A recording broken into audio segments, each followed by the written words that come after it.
So you'd think the experience factor, the TV exposure factor, would be in favor of Pike, but Macpherson here seems to have handled it much better early.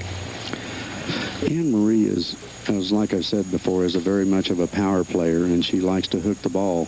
However, during the week, the lanes have been very tight, and then they've loosened up, and they have not been really to where you could hook the ball a lot until the later squad.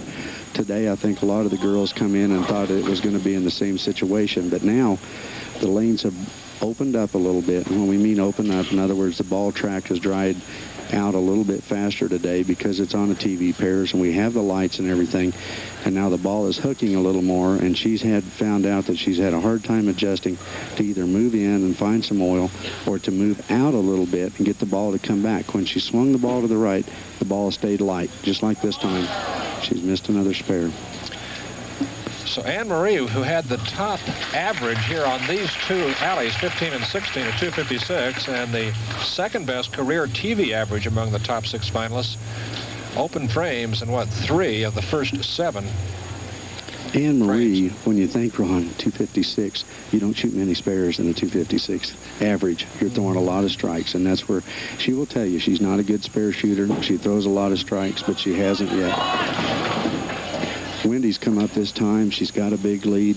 I think sometimes you have a little bit of a letdown when you see this. So she's come up this time. Again, gotten up there a little bit ahead of the ball, which you have to be throwing as much ball as she does, but she got a little bit too quick. Pull the ball to the left. She's left a very difficult spare, the 3, 9, 10. The ball has got to go down the lane and hook very sharply on the end to get both the 3 and the 9 and the 10, all of them with the bowling ball. And she has her first open frame, but still leads by 49 pins through 7 frames. She's very much in control. I've just marveled all week on how well Wendy has handled the pressure. When she gets down into the bowler's area, she's able to basically block everything out. She'll tell us that she does hear the crowd yelling a little bit, but it does not affect what she's doing. She's going through her mental checklist of exactly what she needs to do to perform at the best of her ability. Here she goes this time. She's got her speed back up, and the pins mix very well. That's her 5th strike in 8 frames, Rex. Okay, we're going to watch Wendy. She's a very solid player, and you can tell that she has been taught well. She'll come up here. She has a little bit of a hitch in her 3rd step. She continues right on down. Beautiful knee bend. Look at the arm follow through. And while we're away, Anne-Marie-Pike picked up 9 on her first roll on alley 16. Anne-Marie, when you average 256 on a pair of lanes, you think the confidence factor. I watched her during warm-ups. I think she felt real strong there. She got up and she threw the first ball, and she got the split, and she come back and she had a very nice strike, and then come up again. Just had a lot of problems with lane 15. She's finally made a spare, and she's showing the emotion that she can make one once in a while. So maybe part of her problem here on these lanes is that she didn't get enough practice during the qualifying rounds to have shots at these spares. Well, I think most of us like to have that problem. I think it'd be very interesting, when you just throw strikes all the time. Now, she's moved over on the left lane. I'd like to see her get a strike here because she's just really struggled on lane 15. This time it goes out, comes smoking back.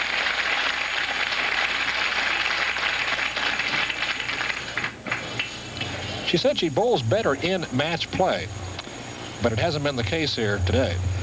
No, it really hasn't, Ron. However, if you'll look through as they go through the qualifying, we've had that she did not, she kept herself into the actions during the early part of the matches, and then boy, when it come time to have her match play record, it was 12-12 this week. So here comes Wendy back up on the right lane. Again, this time she throws the ball a little bit light, leaves the 2-pin. Last time she had left the 3, 9, 10, so she was just playing it a little bit to the right. She's playing it safe. I still think that Wendy has got a little bit of a hand problem because she loses the ball just a little bit right at the foul line. And the ball goes out. She hasn't quite got the fingers in it and lifted up on the ball enough like she has on some of the other shots. And she gets a little carry off the sidewall. Now she comes back and makes her spares. The amateur from California, Lori Nichols, won this tournament in 1972. Lori was among those battling for a top spot, but then finished 22nd overall and was out of the top 6, of course, after yesterday's qualifying. These are the 5th and 6th place qualifiers, and Cheryl Daniels, who qualified 4th, is awaiting the winner.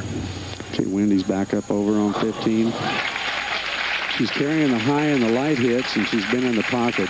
Wendy is just, is a very solid player. Even though she's very young, you can tell that she's had, just an excellent job of being taught on how to bowl. And I think she's been coached during the week on how to handle the pressure. And she's going to be a definite factor in this match. I don't think she's, going to have any problems at all with anybody with the pressure. Now, physically, I know her hand is hurting, and she may have some problems before we get done with that.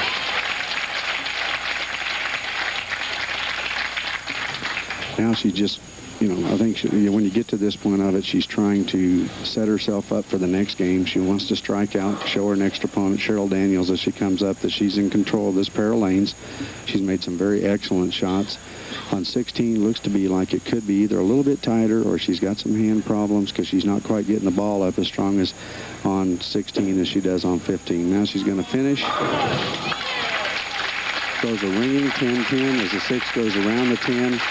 And we've got our amateur winning the first match on, and here we go. That's a 2-11 for Wendy Macpherson.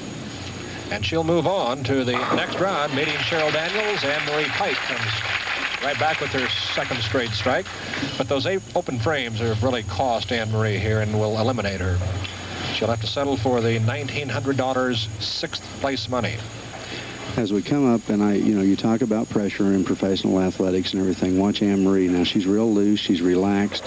Now watch how the ball's going to react. It goes down, turns up, wraps the 6 around the 10. But the last few shots you've seen, she's been very loose and everything. She knew that Wendy had her completely out of the match. She's loosened up now and swung the ball.